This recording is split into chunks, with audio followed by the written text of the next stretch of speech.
to last class, we have seen these remaining topics of the first unit. We have seen the units and dimensions, properties of fluids, some of the properties we have seen. And today we are going to see some other properties of the fluids. Okay. So before this class, we have solved the problems on viscosity, that is on dynamic viscosity, we have solved some problems. And on kinematic viscosity also, we have solved some problems on them. Right after that, we are having the next topic as our types of fluids today. So last class, I think I have said this also, Newton's law of viscosity. So what is that Newton's law of viscosity? It states that the shear stress tau on a fluid element layer is directly proportional to the rate of shear strain. Okay, so tau equal to mu into du by dy. So where mu is called as our dynamic viscosity or viscosity. So what are the units for viscosity? Anyone? Tell the units for viscosity. Unit of viscosity. Newton second per meter square. Newton second per meter square. Please note down the running notes because we can't send you all these things to you. So please note down the notes. Okay. Next, what is the unit for kinematic viscosity? Kinematic viscosity units. Unit of kinematic viscosity is the ratio of meter square per second. Okay, meter square per second is the unit of kinematic viscosity. So it is a ratio of dynamic viscosity to the density of the liquid. So if you solve that relation, you will get your final unit from it. Okay, so directly I'm starting for today's class, that is types of fluids. So in types of fluids, we have 5 types of the fluids. Okay, under which we can see here. These are the types of fluids: ideal fluid, real fluid, Newtonian fluid, non-Newtonian fluid, and ideal plastic fluid. So these are the types of fluids which will be seen in our next class, today's class. What happened? Whether the voice is clear? Yes, sir. Yes, right. Okay, I'm continuing the class. So first, while coming to the ideal fluid, what is that? It is a fluid which is incompressible and is having no viscosity. The fluid which doesn't have any viscosity or which is incompressible is known as ideal fluid. But in general, if you see without viscosity, there won't be any fluid. So definitely some of the other fluids, all the fluids will be having some of the other less or high viscosity will be there. So we can tell that it is only an imaginary fluid which exists. It is just an imaginary fluid. There is no fluid without viscosity. Right, so just it is an imaginary fluid. So what we can define ideal fluid? Ideal fluid is a fluid which is incompressible and having no viscosity is called as ideal fluid. Okay, if anybody asks, you can tell that it is generally an imaginary fluid. Ideal fluid is just an imaginary fluid.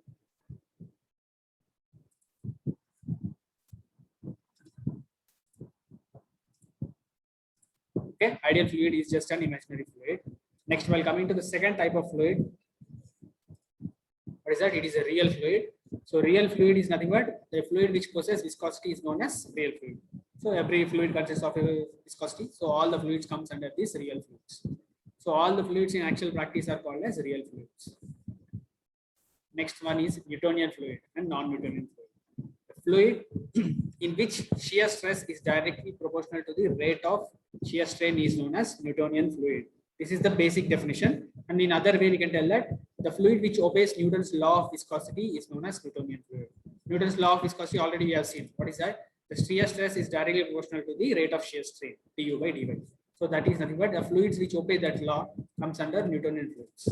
So Newtonian fluid is a fluid which obeys Newton's law of viscosity. That is one definition, or you can write a fluid, a real fluid in which shear stress is directly proportional to the rate of shear strain is also known as Newtonian fluid. Okay, next one is non-Newtonian fluid. Automatically, it will be the reverse of Newtonian fluid. What is that? The fluid which does not obey the Newton's law of viscosity are called as non-Newtonian fluid. And the other definition, a real fluid in which shear stress is not proportional to the rate of shear strain is known as non-Newtonian fluid. Right. So here the shear stress will not be directly proportional to the rate of shear strain. So tau is not directly proportional to the shear strain, du by dy. Next, ideal plastic fluid in which shear stress is more than the yield value. But initially, if you see, the shear stress will be more than compared to the shear strain. So that type of fluids will be ideal fluid. And one more thing, initially it will be more. What is that? Shear stress will be more than the shear strain, but the shear stress is always again directly proportional to the rate of shear strain. So when I show the graph for you, you can understand what is the difference between this ideal plastic fluid and ideal fluid. Okay. So see the image here. If you see here, so along the y-axis we are taking shear stress, along the x-axis we are taking shear strain. Nothing but this one, du by dy, rate of change of strain. Velocity gradient, it is also called as velocity gradient, du by dy or rate of shear strain. So here if you see, this is the ideal fluid where and this graph denotes Newtonian fluid where shear stress is directly proportional to shear strain, rate of shear strain. So that's why you'll get a straight line here. And while coming to non-Newtonian fluid, what we said, the shear stress is not directly proportional to shear strain. So that's why we are getting a curved path here. Curved graph will be plotted between these two. Okay. So ideal plastic fluid, what I said, initially, if you see at this initial position, the shear stress will be more. And later on, shear stress is again directly proportional to shear strain. As the shear stress increases, shear strain also will increase. Like same like Newtonian fluid. You see this and this both are parallel, but only the initial position is changed. That's what it in initial the yield value will be more. But starting value of shear stress will be more. Okay.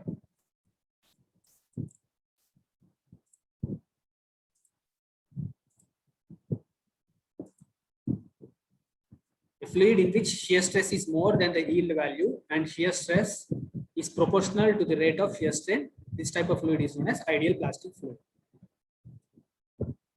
Okay, these are the graphs.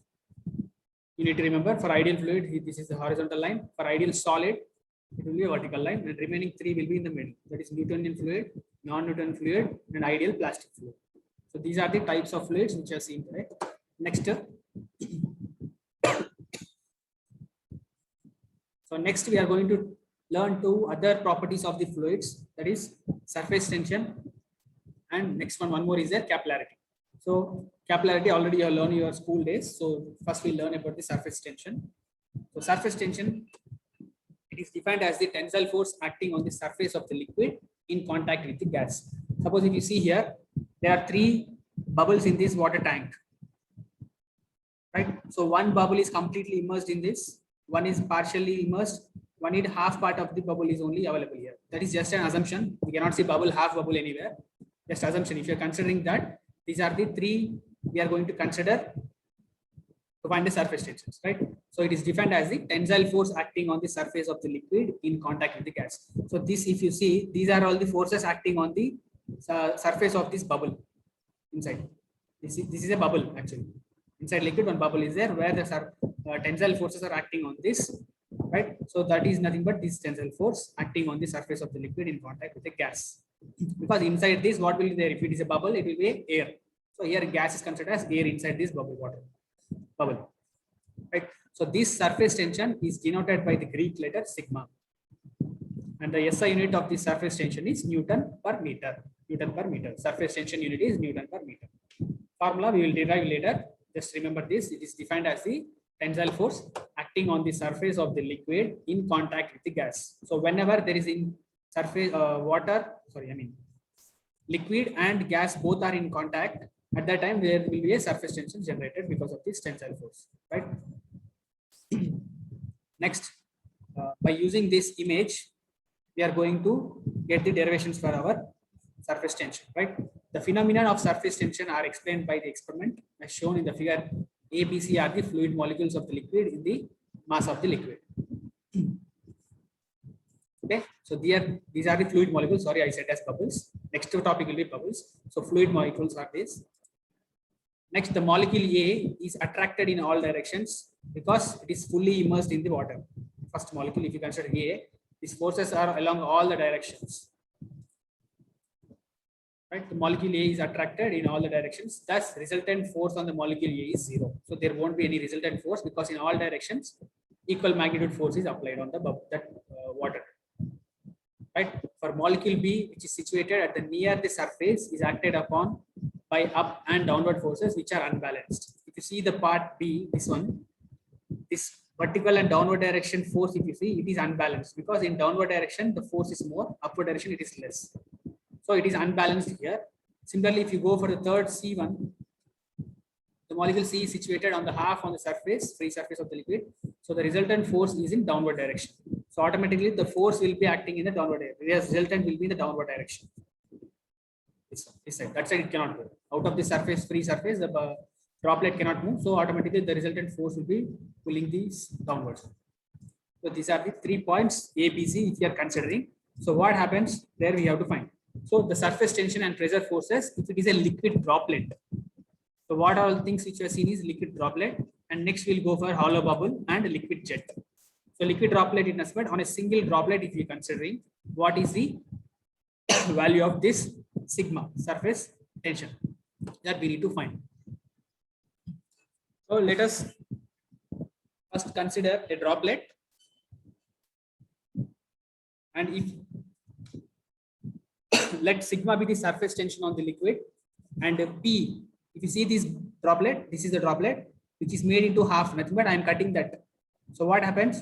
We can see the pressure forces acting on this cutted surface here, and the sigma shear surface tension will act on this area, this circumference area, this direction you can see. So that is denoted by sigma surface tension. These are the pressure forces inside that droplet. So what happens here? Sigma be the surface. Let us consider as sigma be the surface tension, and P pressure intensity inside the droplet, pressure inside intensity inside the droplet, and D is the diameter of the droplet. Small d is the diameter of this droplet which you consider. Right. So what happens? Let the droplet is cut into 2 equal halves. Okay. Let the droplet is cut into halves. So I'm taking 1/2 of the droplet to find the equation of that. To find this. So what happens? First thing we need to find is this. What is this? This is the tensile force due to surface tension acting around the circumference of the cut portion. What is this? It's tensile force acting due to surface tension on the circumference of the cut portion. Right? So that can be written as, what is happening there? Surface tension is acting along the circumference. Suppose if you see here, it is tensile force F equal to sigma into area, circumference here. Here it is taken as area on where it is acting. So we know stress equal to force per area. So here force, tensile force equal to stress into that area where it is acting. So what you will get? Sigma is the surface tension, which is nothing but tensile stress, tensile force. Okay, so sigma into circumference. So circumference of the circle is pi into d. So what you got? We got the force here. How much force is acted on the circumference of this? So that is sigma into pi d is your first equation. Okay, the tensile force due to surface tension acting on the circumference of this droplet cut portion is sigma into pi d. Next, if you go for the second thing, what is that? We are having pressure acting on that. So this pressure is acting on that cutted part of the bubble. Nothing but we have a plane here. So it is pi by 4 d square will be the area of this plane. Okay, due to this force also, this pressure also will get some force on that, pressure into area. So that is this one. So P in where the P is acting on this area. Okay. So force equal to P into pi by 4 d square. So if you equate these two equations, because both are force only, tensile forces, both are forces. If you equate them, you'll get finally one equation, that is P is equals to 4 sigma by d. P pressure acting on the bubble, inside the bubble is equals to, not bubble, inside the droplet is equals to P equal to 4 sigma by d. Suppose if you want to find the surface tension, what you'll get? You'll get PD by 4. Sigma equal to PD divided by 4. This is for the liquid droplet. So we have to remember P equal to 4 sigma by d is liquid droplets formula. And similarly, if you go for the surface tension on the hollow bubble and liquid jet, if it is a hollow bubble, so what happening there? If it is a hollow bubble, if you see, there will be two surfaces. One is inside, hollow means inside one surface will be there and outside one surface will be there. Thus the two surfaces will be subjected to tensile surface tension, because when we having contact with the liquid and air, then only you will get the surface tension. Suppose if you see for this droplet, only outside we are having air. So there, from there only you'll get your surface tension. For liquid hollow bubble, if you see inside there will be some air and outside the surface also will have some air. So there's a this part becomes double 2 into 2 times, because if you think the thickness is very small, 2 times of that we have to take 2 surfaces for a hollow bubble. Inside one surface will be there, outside one surface will be there. So that's why only term changes with respect to this 2 is only this one. That is 2 times of tensile force acting on the circumference. Right? So 2 into sigma into pi d becomes your this part, and pressure inside will be again equal P into pi by 4 d square. So if you equate these two equations again, you will get P equal to 8 sigma by d. Okay. For liquid droplet, it is P equal to 4 sigma by d. For hollow bubble, it is 8 sigma by d. P equal to 8 sigma by d. In problems, they will ask to find the surface tension, and they'll give this pressure. What is the pressure acting on that? He will give. You need to find the surface tension. Okay, this is for these two parts. Next, if it is liquid jet, you'll get P equal to sigma into 2L by 2 sigma by d. Final equation. LL gets cancelled here. P equal to 2 sigma by d. Right here, what happens? Force due to pressure will be P into area of jet. That is P into L into d will be this first part, and force due to surface tension, that is sigma into 2 times of L. Okay, so P equal to 2 sigma by d. L and L you can remove here. So please write down P equal to 2 sigma by d if it is a liquid jet. And these 3 points you can note down in your book. What is that? Right here. Surface tension and pressure force on liquid droplet. For droplet, P equal to, for liquid droplet, P equal to 4 sigma by d. For hollow bubble, P equal to 8 sigma by d. For liquid jet, P equal to 2 sigma by d. 2 sigma by d. So where sigma is the surface tension, P is the pressure inside, P is the pressure inside the droplet, and D is the diameter of the droplet,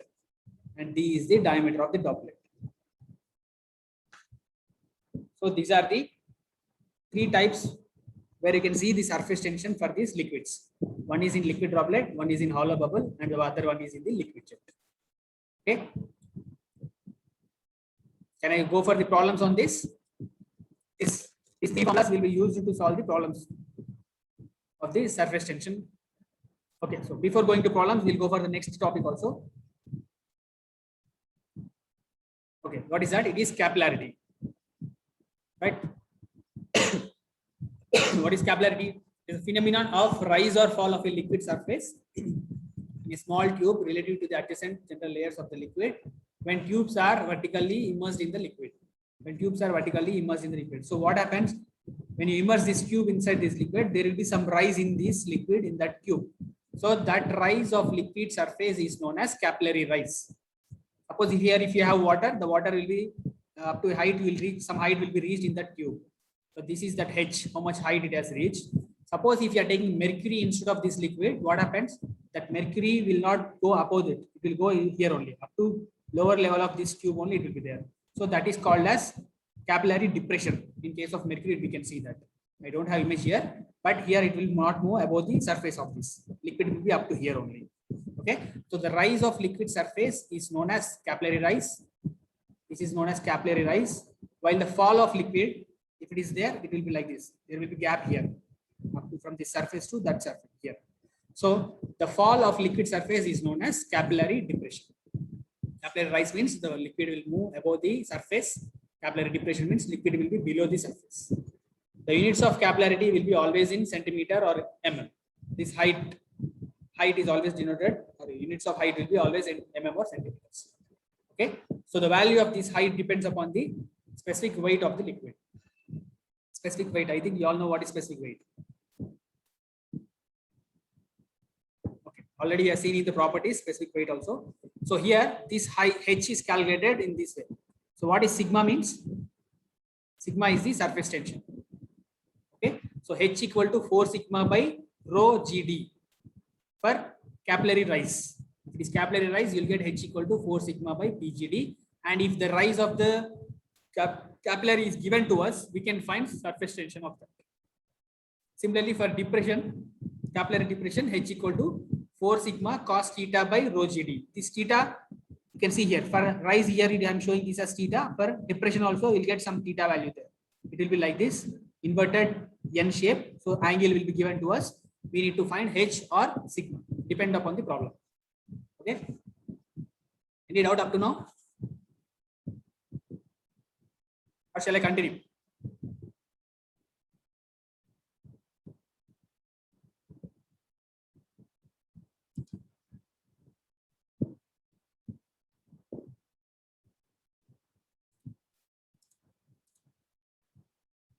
Yes, do you have any doubt?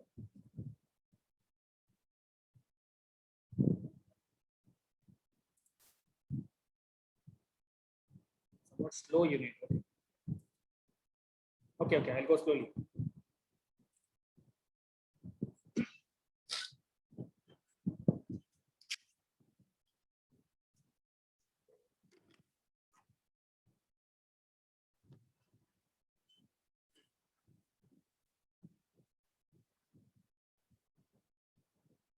Okay. Next, before going to this next slide, we'll go to the problems of this surface tension, because later again we'll forget these formulas, because you'll remember this very less time only, I know, right? So remember these three formulas. So the surface tension, if you want to find in the liquid droplet, we need to know P equal to 4 sigma by D. For liquid droplet, P equal to 4 sigma by D.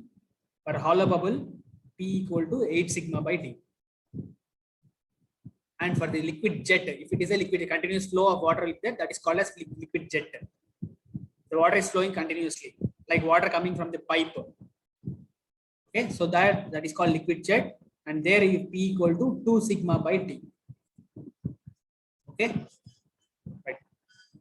So next we'll go for the problem on that.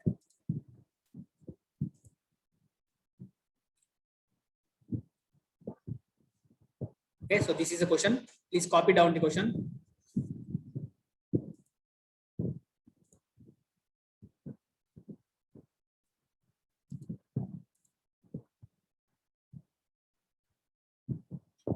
What is that?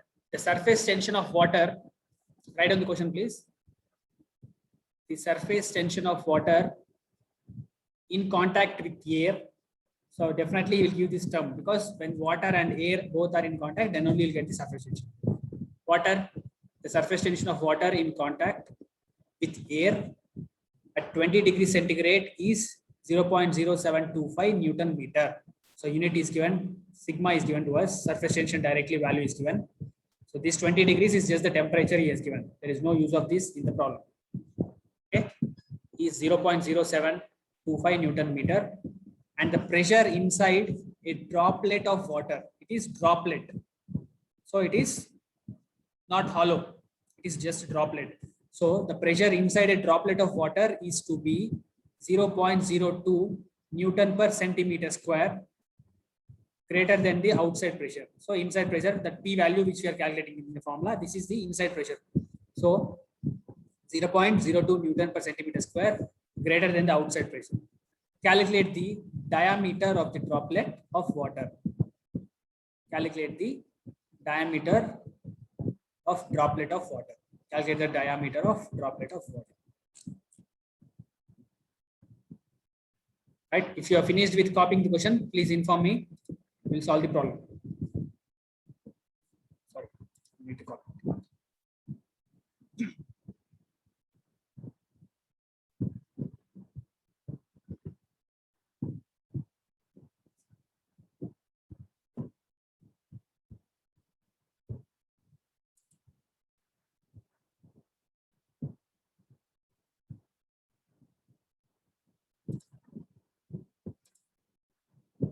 Okay.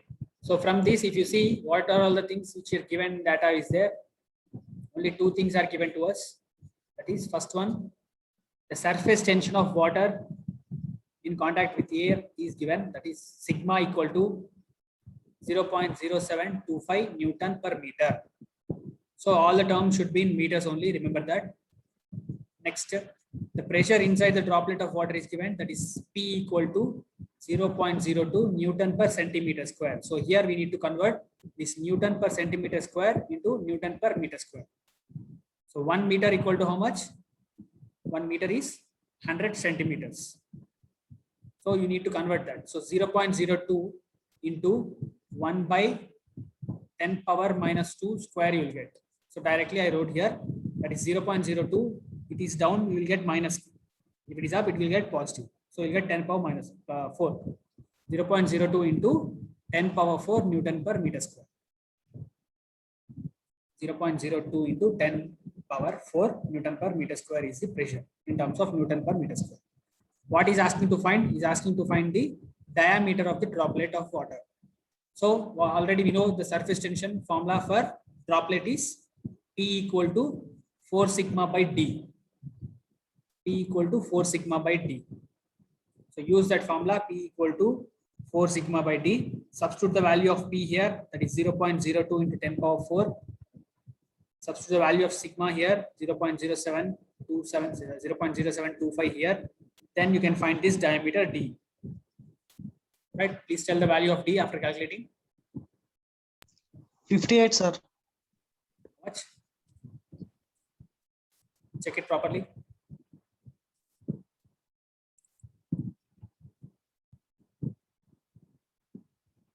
Check the value correctly.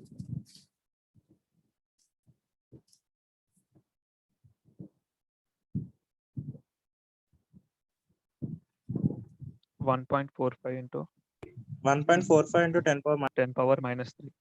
I think the session will be stopped after 10 minutes. Please rejoin immediately. Okay, after 10 minutes, the session will be stopped. Okay, so what is the answer? 1.45 into 10 power minus 3. 10 power minus 3. Okay, something like this you'll get, or whatever you got, you write there. So we got in meters. Since these two terms are in meters, you'll get some value here in meters. 1.4 into 10 power 3 meters or 1.4 into 10 power minus 3 meters. So convert that meters into mm again. So you'll get this value, D equal to 1.45 mm. Or you can leave it as in meters only, no problem. So it's just asked to find the diameter, not in any units. So better to write in mm or in meters. Right? Those are not solved. Please copy it fastly. We'll go for the next problem.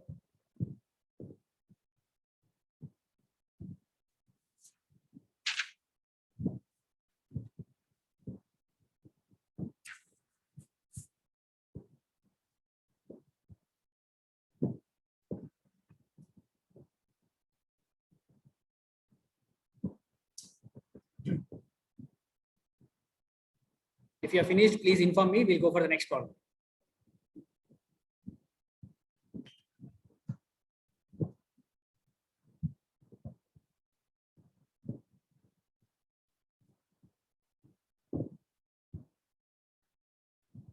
So if you are finished, they can try the next problem here.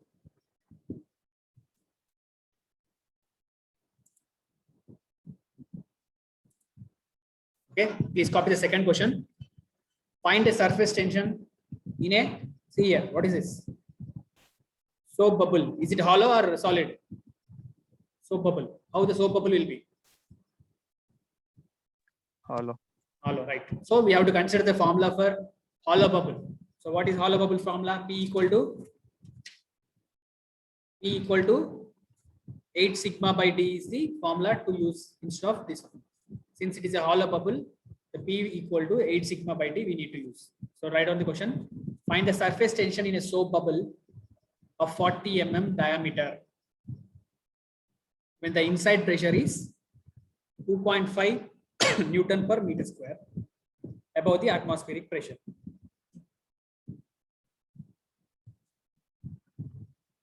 After writing the question, please write down the given data, what he has given. Given diameter of the soap bubble is directly given. What is that? 40 mm. Convert this mm into meters because pressure is given in Newton per meter square. Meters. So 40 mm in terms of meters. What we need to do? What we need to multiply here? Mm in terms of meter. 1 mm equal to how many meters? 1 meter equal to 1000 mm.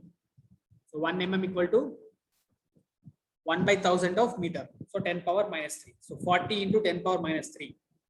D equal to 40 into 10 power minus 3 meters. Next, P equal to pressure given P equal to 2.5 Newton per meter square. So no need of any conversions here. So directly next, what we need to find? We need to find the surface tension in the soap bubble. Right? Below that you can write down for soap bubble, or in bracket you can write for hollow bubble, P equal to 8 sigma by D. P equal to 8 sigma by D.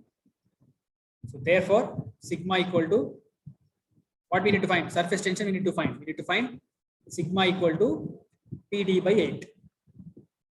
Therefore, sigma equal to PD by 8. PD by 8. Solve it. We'll tell the answer.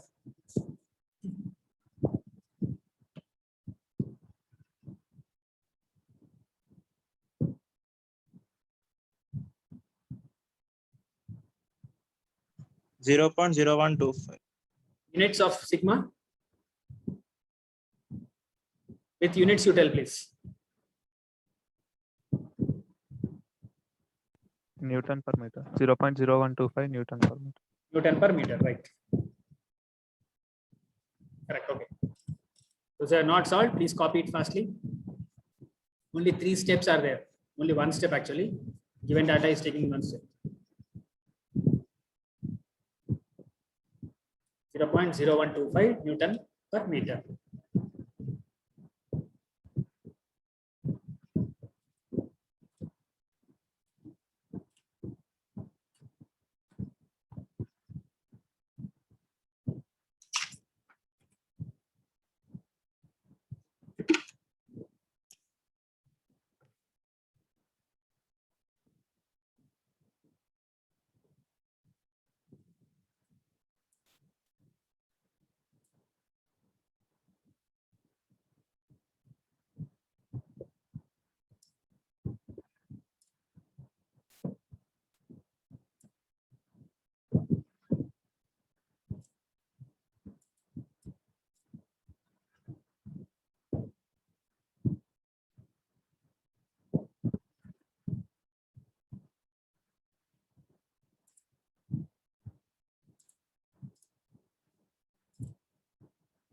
Okay.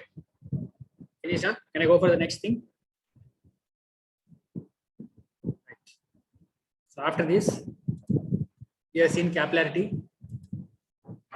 There are 2 formulas in this again for capillary rise and capillary depression. Okay, these columns I'll show tomorrow. I'll give you tomorrow these columns. The columns on this. Right after this, we are having measurement of pressure. Before that, we have one more topic, that is different types of pressures. So vapor pressure, absolute pressure, gauge pressures. These are the types of pressures which we have. So vapor, I think everybody know what is vapor. The change from the liquid state to gaseous state is known as vaporization.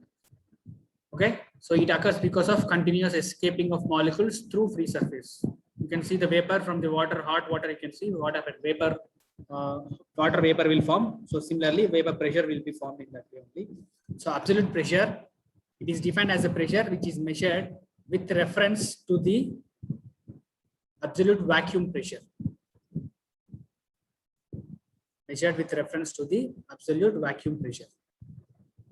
Gauge pressure is defined as the pressure which is measured with the help of pressure measuring instruments in which atmospheric pressure is taken as data.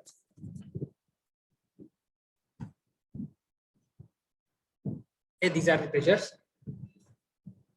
And one more is there vacuum pressure. I think we all know what is vacuum pressure. Vacuum pressure is defined as the pressure below the atmospheric pressure. So absolute pressure is defined as the pressure which is measured with reference to absolute vacuum pressure. And gauge pressure is defined as the pressure which is measured with reference to atmospheric pressure as datum. Nothing but with respect to atmospheric, above the atmospheric pressure, we'll measure the gauge pressure.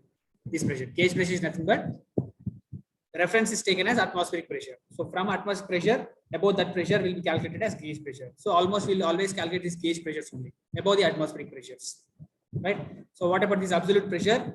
Is defined as a pressure which is measured with reference to vacuum pressure. Nothing but with zero pressure we will calculate from zero. above absolute zero pressure, we'll calculate this absolute pressure. Absolute pressure is nothing but from zero, we'll calculate the above pressure.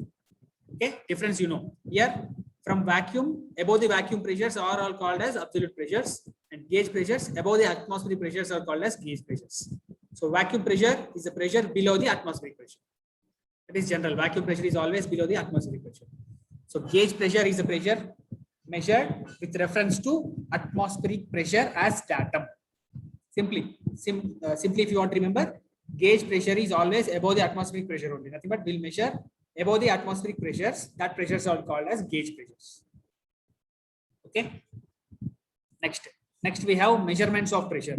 How you will measure this pressure? So before this, we'll learn what is pressure first, right? So see here, what is fluid pressure? Pressure is defined as the force per unit area. Okay, so that is P equal to F by A, force per area. On an area, if your force is acting, that is called as pressure. So that is P equal to F by A, Newton per meter square, and we also know it is also called as Pascal. And in bars also we'll calculate pressure. So 1 bar equal to 10 power 5 Newton per meter square. This I think you are learning in all the subjects, pressure units. Okay. So how we are calculating pressure if the fluid is at rest? Okay. So see here, this is a tank in which water is available. So I am considering a small area of that water. Nothing but a water area. I am taking small part of that water at a height of Z from the surface. Okay. So this height is taken as dz. And you can take here instead of Z, you can take it as H also.